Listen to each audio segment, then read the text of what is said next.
आप मेरी भी सोच समझ कर ये फैसला लीजिए। मेरी इतनी ही मीडिया के माध्यम से अपील कर रहा हूँ, क्योंकि आज मेरे रक्षे का बैनर फाड़ा गया। आज मेरे रक्षे का बैनर फाड़ा गया। मेरे को तरह तरह के धमकियां हर जगह से मिल रही। मुझे जो है तो यानी फोनों के ऊपर टॉर्चर किया जा रहा, अलग अलग घुमा कर बात किया जा रही। तो इसलिए मेरी अपील है, मैं इसके बाद कोई रैली नहीं निकालूंगा और कोई सभा नहीं लूंगा।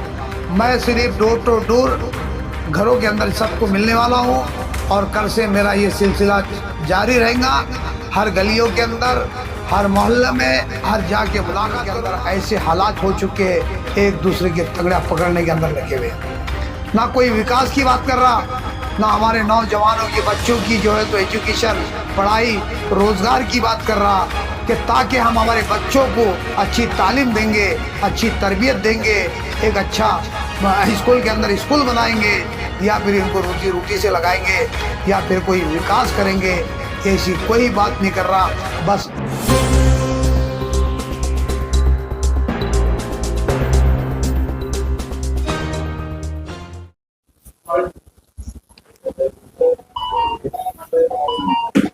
Okay sir. चालेल चालेल।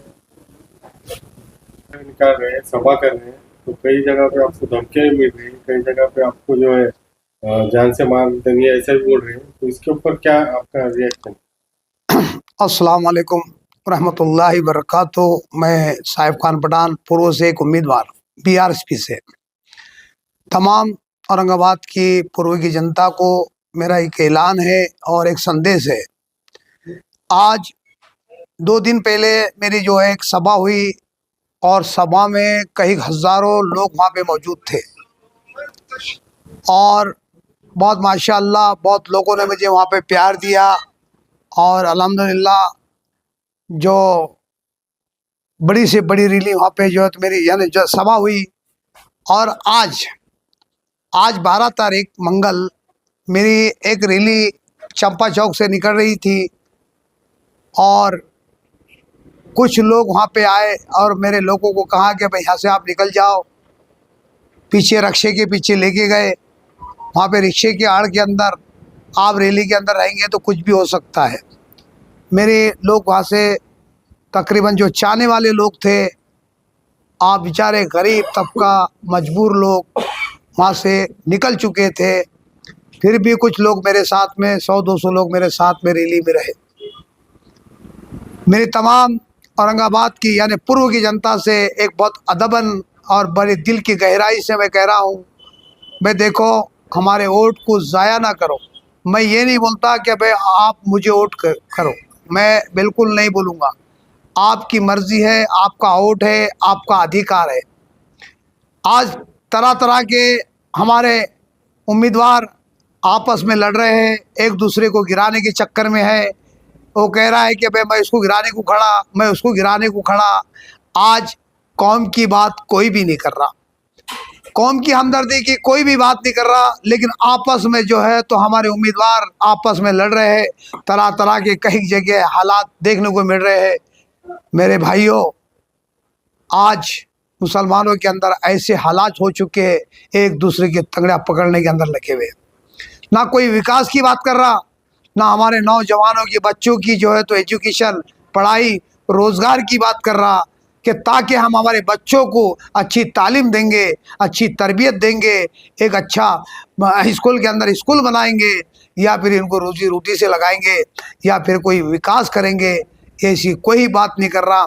बस इसकी तंगड़ी खींच रहे, वो फलाना ऐसा, वो फलाना ऐसा, वो फलाना ने ऐसा किया, वो फलाना नहीं। बस यही हमारे जो तो सुनने को हर जगह सभा के अंदर एक दूसरे के तंगड़ा पकड़ने को लगे हुए हैं। मेरे भाइयों, अपना वोट, कीमती वोट ज़ाया मत करो। सोच समझ कर आप किसी को भी दे सकते हैं, लेकिन वोट को ज़ाया ना किया जाए, ये मेरी एक अपील है। अल्हम्दुलिल्लाह मेरे मुक़द्दर में होगा, अल्लाह ने मुझे चाहा है, अगर से हो सकता है तो तख्त ताज मेरे सर पर पहनाया जाएगा। और किसी और केस में लिखा हुआ है तो फिर दुनिया की ताकत उसको, दुनिया वाले चाहे तो वो तक तो उसको पहना नहीं सकते। तो आप मेरी भी सोच समझ कर ये फैसला लीजिए। मेरी इतनी ही मीडिया के माध्यम से ये अपील कर रहा हूँ, क्योंकि आज मेरे रक्षे का बैनर फाड़ा गया, आज मेरे रक्षे का बैनर फाड़ा गया। मेरे को तरह तरह के धमकियां हर जगह से मिल रही। मुझे जो है तो यानी फोनों के ऊपर टॉर्चर किया जा रहा, अलग अलग घुमा कर बात किया जा रही।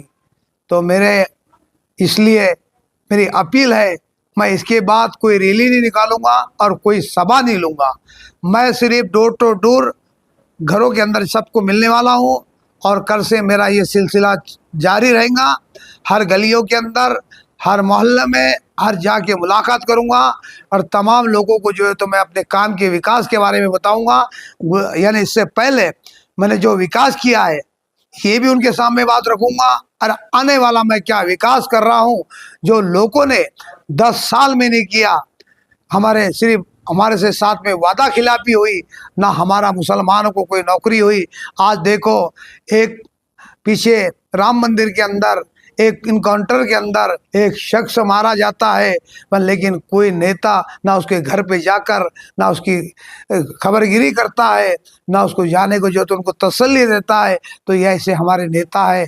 मेरे भाइयों, फिर भी मैं एक बहुत गहराई से बोल रहा हूँ, ये बात यानी हर घर में पहुंचना चाहिए, क्योंकि फिर भी अपना वोट कीमती सोच समझ कर डाला जाए। क्या आपको ऐसा लगता है कि महाराष्ट्र के अंदर हिंदू मुस्लिम की राजनीति चल रही है और इसी को देखते मुस्लिम वोटों का बंटवारा हो रहा है? देखो, क्या आपको लगता है मैं कि तो मुस्लिम सरासर जो बट रहे हैं वो बीजेपी को फायदा होगा इससे? ये बीजेपी की चाल है। कई मुसलमानों को कैंडिडेट को खड़ा किया गया और मुसलमानों को जो तो वर्गलाने का काम कर रही है, और ये सिर्फ मुसलमानों को गुमराह कर रही है, और चंद पैसों में जो है तो हमारे मुसलमान भाई इसमें बट रहे हैं। मुझे किसी इल्ज़ाम नहीं लगाना, लेकिन हकीकत यही है कि चंद पैसों के अंदर, लेकिन तुम बोलेंगे साहब का बढ़ाना, आप भी खड़े, मैं खड़ा इसलिए हूँ, मैंने विकास भी किया हूँ और मैंने काम भी किया हूँ, और मेरी तड़प है कौम के अंदर खिदमत करना, नौजवानों बच्चों को जो है तो उसको अच्छा एजुकेशन देना, उनकी तालीम अच्छी करना, बच्चों को रोटी से लगाना, उनको कारोबार में लगाना, और जो दवाखाने, जो पाखंडी लोग जो दवाखानों में लूट मार कर रहे हैं, इसके अंदर उनको राहत दिलाना, मेरा मकसद यही है। बाकी मेरा कोई मकसद नहीं है। आखिरी में मेरी जो एक अपील है, आखिरी में जो एक अभी मैंने एक वीडियो के ऊपर एक मैंने बात की थी एक मीडिया के माध्यम से, और एक ने मुझे इसके अंदर भेजा था क्या भाई उलमाओं का समर्थन यानी इम्तियाज जलील को है, ये सरासर गलत है। मैंने जो देखा और उन्होंने मुझे लिख के भेजा था क्या भाई उलमाओं के जो है तो उलमाओं ने इम्तियाज जलील को समर्थन कर दिया, ये साजिश रची गई थी, लोग मुझे गुमराह कर रहे हैं। तो मैंने इस बुनियाद पर मैं हमारे जो मौलाना के बारे में मैंने बोला कि अभी उन्होंने गलत बोले, मैं उनसे माफ़ी भी चाहता हूँ। मैंने हालांकि कोई गलत नहीं बोला, लेकिन मैंने ये बोला कि भाई मौलाना ने ये देना नहीं चाहिए था जो हकीकत है। तो मौलाना मैंने फिर बाइट सुनने के बाद मेरे समझ में आई कि मौलाना ने इसके बारे में बिल्कुल कोई गलत नहीं बोले। मैं तमाम उलमाओं से भी, और हमारे जो मौलाना जो अनवर साहब की मस्जिद अपने अनवर सेठ एरुला स्टील वाले की मस्जिद के अंदर एक इमामत करते हैं, मैं उनसे माफ़ी चाहता हूँ। बगैर तहकीकात का मैंने जो है तो आप पर इल्ज़ाम लगाया हूँ, मैं माफ़ी चाहता हूँ। अकबरुद्दीन ओवैसी साहब माजी खासदार इम्तियाज जलील के प्रचार के लिए आम खास मैदान में सभा दिए थे। वहाँ पर उन्होंने ये कहा है कि मुझे 15 मिनट दीजिए। इसी को लेकर नवनीत राणा ने कहा कि मुझे 15 सेकंड दीजिए। इसको आप किस निगाह से देखते हैं? देखो, गलतियां तो हमारे यहाँ इसमें, अगर से ये अल्फाज हम नहीं बोलेंगे, वो नबी की उम्मती है जिसने हमको अच्छी तालीम दी है, और हमारे नबी रहमतुल आलमीन बनाकर भेजे गए, और अल्लाह कह रहा है कि मैं रब्बुल आलमीन है, सारे आलम का रब है। फिर तुम ये भाषण करते हो कि अब जातिवाद, हिंदू मुस्लिम तमाम माहौल को ख़राब कर कर जाते हो, बोलते आप है, लेकिन तमाम हिंदुस्तान की जनता को ये खामियाना भुगतना पड़ता है। ये मुसलमानों के ऊपर आफत आती है, मुसलमानों को हकीर नज़र से देखा जाता है, करता एक है, लेकिन करोड़ों मुसलमान इसके अंदर पिसे जाते हैं। आप एक गलत अल्फाज बोलने से हर मुसलमान जातिवाद चढ़ रहा। अरे हमने तो सोचना चाहिए, हम तो एक हिंदुस्तानी है, हमको हिंदुस्तान से अगर से प्यार है तो हम किसी के मज़हब के बारे में या किसी के समाज के बारे में गलत टिप्पणी हम बिल्कुल कर नहीं सकते। क्यों नहीं कर सकते? क्योंकि हम पहले हिंदुस्तानी है।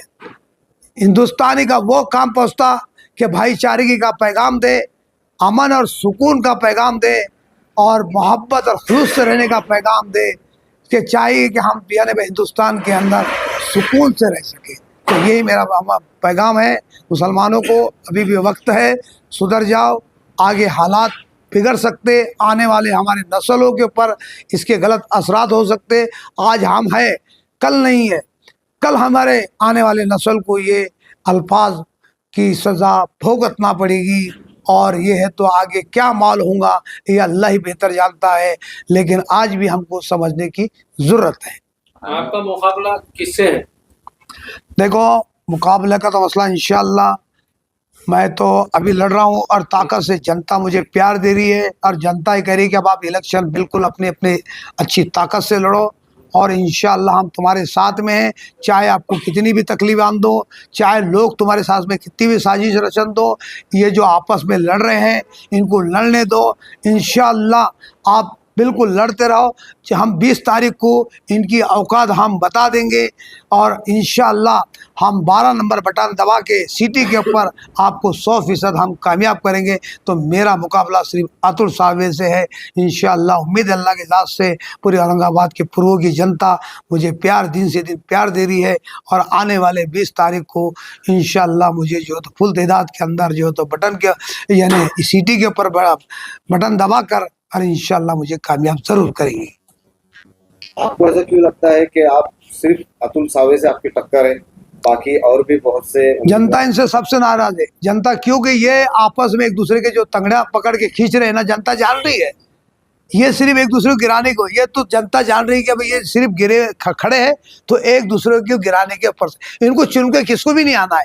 कोई बैठा नहीं कि भाई क्या कोई अपील कर रहा जनता से, ना कोई जनता को बोल रहा, ना जनता को किसी सवाल। ये एक दूसरे के इतने दुश्मन बन चुके हैं, तीनों के तीनों एक दूसरे के इतने दुश्मन बन चुके हैं कि भाई आपस में हर स्टेज के ऊपर एक दूसरे के जो तो खिलाफ बातें चल रहे, एक दूसरे को गिराने की कोशिश कर रहे हैं। तो जनता इनको जान सके, इनको जनता जान चुकी है इनकी हकीकत को, इन्होंने क्या क्या करे हुए जनता इनके बेहतर जानती। इससे बेहतर है कि इसलिए जो जनता में कुछ चुनकर देने वाली है। बेशक, बिल्कुल इंशाअल्लाह उम्मीद है अल्लाह के ज़ात से, बिल्कुल उम्मीद है। जनता का प्यार मिल रहा है मेरे को। बार बार जनता मुझे मेरे फ़ोन कर रही है और जनता बोलती है कि आप खड़े रहो, चाहे आपके साथ में कितनी भी साजिश रच लो। हमको ये फ़ोन पे बता रहे लोग। अब हम बिल्कुल दिलो जान से आपके साथ में हैं। आपकी तड़प को देख के, आपके काम को देख के, आपने जो भी खुद इससे पहले जो आमदार खासदार ने नहीं करे वो आपने करके बताया और उम्मीद है क्यों करके बताया, अपने जेब से खर्चा किया आपने। लेकिन जब जो जेब से खर्चा कर सकता है तो वह आने वाला वक्त के अंदर विकास बहुत कुछ कर सकता है, ये जनता जान चुकी है।